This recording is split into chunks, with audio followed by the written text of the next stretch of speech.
Assalamualaikum warahmatullahi wabarakatuh. Kita berjumpa lagi dengan mata pelajaran geografi kelas 10 semester 2. Materi yang akan disampaikan adalah dinamika litosfer dan dampaknya terhadap kehidupan. Pengertian kulit bumi atau litosfer. Litosfer berasal dari kata litos, berarti batu, dan sfer berarti lapisan. Litosfer merupakan lapisan batuan atau kulit bumi yang mengikuti bentuk bumi yang bulat dengan ketebalan sekitar 1.200 km.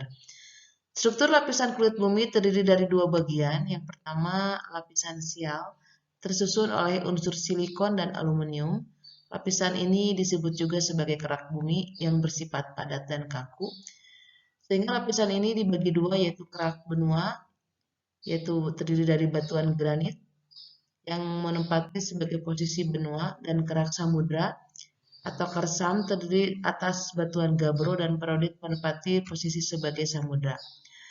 Yang kedua adalah lapisan sima, tersusun atas unsur silikon dan magnesium, terdiri atas lapisan basaltis dan berat jenisnya lebih berat dari lapisan sial dan bersifat lebih elastis. Nanti kita akan lihat pada gambar berikut ini. Kita lihat penampang lapisan kulit bumi. Yang paling atas adalah lapisan silisium aluminium atau sial. Kemudian yang ke bawahnya lebih dalam lagi lapisan sima. Kemudian lebih dalam lagi lapisan pengantara, dan yang paling dalam adalah barisfer sebagai lapisan inti bumi. Batuan pembentuk litosfer terdiri dari tiga, yaitu yang pertama batuan beku, yang kedua batuan sedimen, dan yang ketiga batuan metamorf. Batuan beku adalah batuan yang terbentuk karena pendinginan magma pijar menjadi padat, terdiri dari batuan beku dalam, batuan beku gang atau korok, dan batuan beku luar, contohnya basalt, obsidian, granit, dan gabbro. Kita singkat menjadi boga.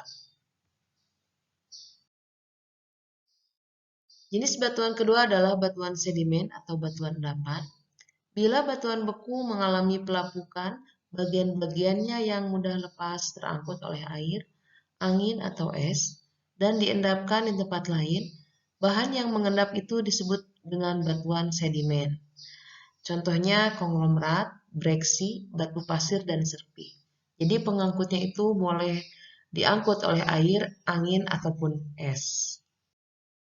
Jenis yang ketiga adalah batuan metamorf, yaitu batuan yang berasal dari batuan sedimen dan batuan beku yang mengalami perubahan dahsyat akibat suhu tinggi dan tekanan tinggi. Contohnya adalah marmer, schist, shale, dan kuarsit. Diagram siklus batuan. Di bawah ini adalah gambar dari siklus batuan. Yang pertama adalah magma, dan yang kedua pembekuan magma. Yang ketiga, batuan beku mengalami pengangkatan ke permukaan bumi. Yang keempat, material diendapkan menjadi sedimen.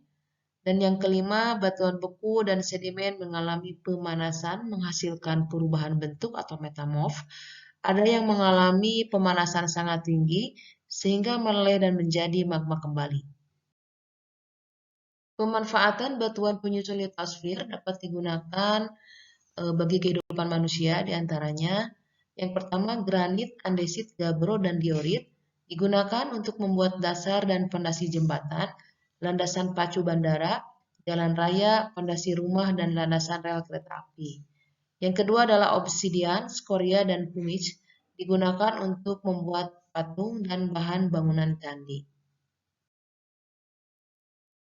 Itulah pengertian dasar dari litosfer dan pemanfaatannya.